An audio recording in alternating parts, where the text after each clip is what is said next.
जब जब अधर्म बढ़ता है, जब दैत्यों का आतंक देवताओं और ऋषियों के लिए असहनीय हो जाता है, तब सृष्टि की रक्षा के लिए देव शक्तियां जागृत होती हैं।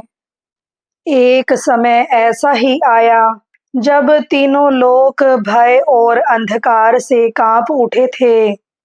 देवता पराजित हो रहे थे, ऋषियों की तपस्याएं भंग हो रही थी और स्वर्ग पर एक भयंकर असुर का आतंक छा चुका था। तब संपूर्ण देवताओं की आशा टिकी एक ऐसे दिव्य योद्धा पर जो स्वयं भगवान शिव की शक्ति से जन्म लेने वाला था। वह थे कार्तिकेय, जिन्हें संसार स्कंध, मुरुगन, षणमुख और देवसेना के सेनापति के रूप में भी जानता है। आज दिव्य कहानियां चैनल प्रस्तुत करता है भगवान कार्तिकेय के दिव्य जन्म की विस्तार पूर्ण भावनात्मक और शास्त्रों पर आधारित महागाथा। यह कथा मुख्यतः शिव पुराण, स्कंद पुराण और अन्य सनातन ग्रंथों में वर्णित घटनाओं पर आधारित है।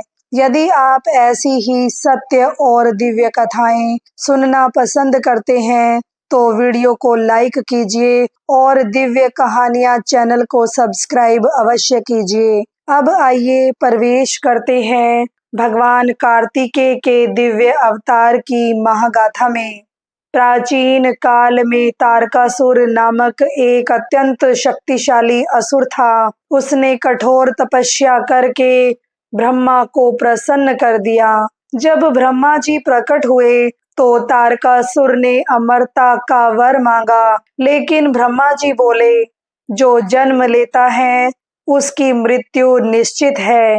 तब तारकासुर अत्यंत चतुराई से बोला, यदि मेरी मृत्यु हो तो केवल भगवान शिव का पुत्र ही मुझे मार सके।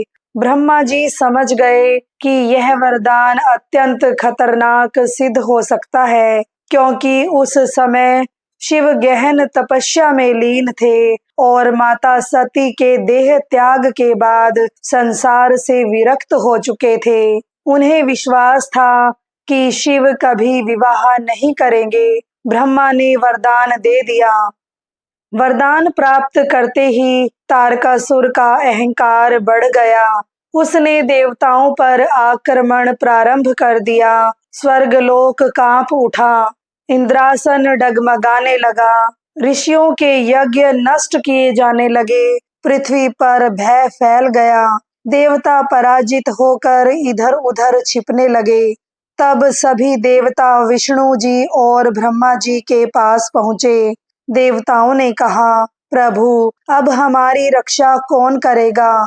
तब ब्रह्मा जी बोले, तारकासुर का अंत केवल शिव पुत्र ही कर सकता है। लेकिन सबसे बड़ी समस्या यही थी, भगवान शिव तो संसार से विरक्त हो चुके थे। वे हिमालय पर समाधि में लीन थे। उधर माता सती ने अपने अगले जन्म में पार्वती के रूप में जन्म लिया।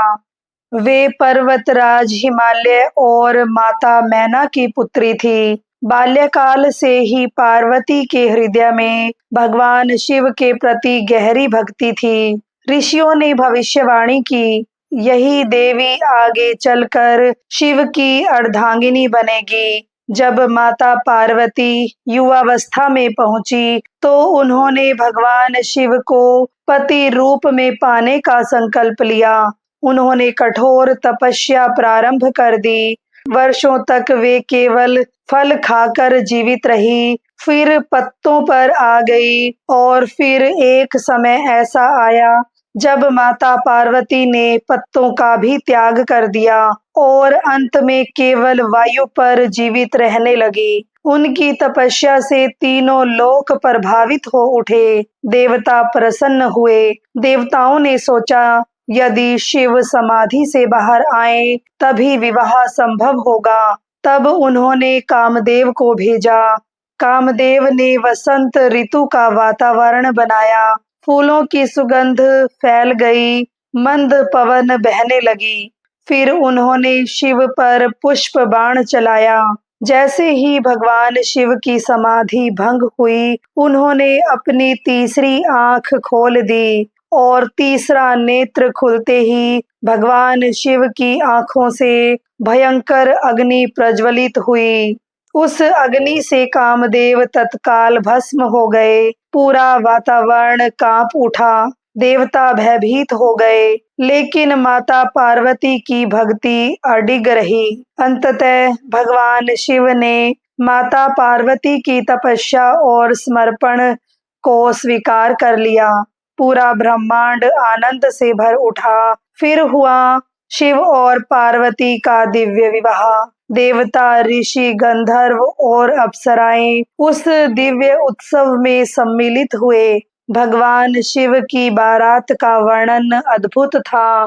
भूत, प्रेत, गण, नाग, योगी सब शिव के साथ थे। पहले माता मैना भयभीत हो गई, लेकिन बाद में शिव के दिव्य स्वरूप को देखकर प्रसन्न हुई। विवाह के बाद समय आया उस दिव्य शक्ति के प्रकट होने का, जिसकी प्रतीक्षा संपूर्ण देवता कर रहे थे। कथा के अनुसार भगवान शिव का तेज इतना प्रचंड था कि उसे कोई धारण नहीं कर पा रहा था।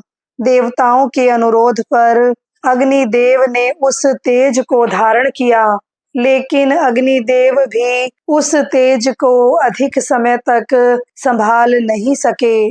माता गंगा उस दिव्य तेज को लेकर प्रवाहित हुई। अंततः वह तेज सरवन नामक वन में पहुंचा। वहां सरकंडों के बीच उस दिव्य शक्ति से एक अद्भुत दिव्य बालक प्रकट हुआ। पूरा वातावरण प्रकाश से भर उठा। देवताओं ने अनुभव किया, दैत्य विनाशक आ चुका है। कथा के अनुसार 6 कृतिकाओं ने उस बालक का पालन पोषण किया।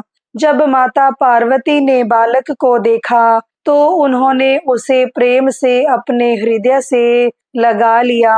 तब बालक ने 6 मुख धारण कर लिए, ताकि वह 6 माताओं का एक साथ दूध पी सके। इसी कारण वे षणमुख कहलाए और कृतिकाओं द्वारा पालन होने के कारण उनका नाम पड़ा कार्तिकेय। बाल्यकाल से ही कार्तिकेय अद्भुत तेजस्वी थे। उनके शरीर से दिव्य प्रकाश निकलता था। देवता उन्हें देखकर प्रसन्न होते। उनमें असाधारण शक्ति और युद्ध कौशल दिखाई देता था। कुछ ही समय में कार्तिकेय को देवताओं का सेनापति घोषित किया गया। संपूर्ण देवता अब आश्वस्त थे। उन्हें विश्वास था, अब तारकासुर का अंत निश्चित है।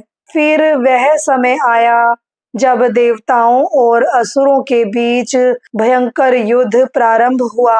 आकाश अस्त्र शस्त्रों से गूंज उठा। तारकासुर अत्यंत शक्तिशाली था, लेकिन कार्तिकेय के तेज के सामने उसकी शक्ति कम पड़ने लगी।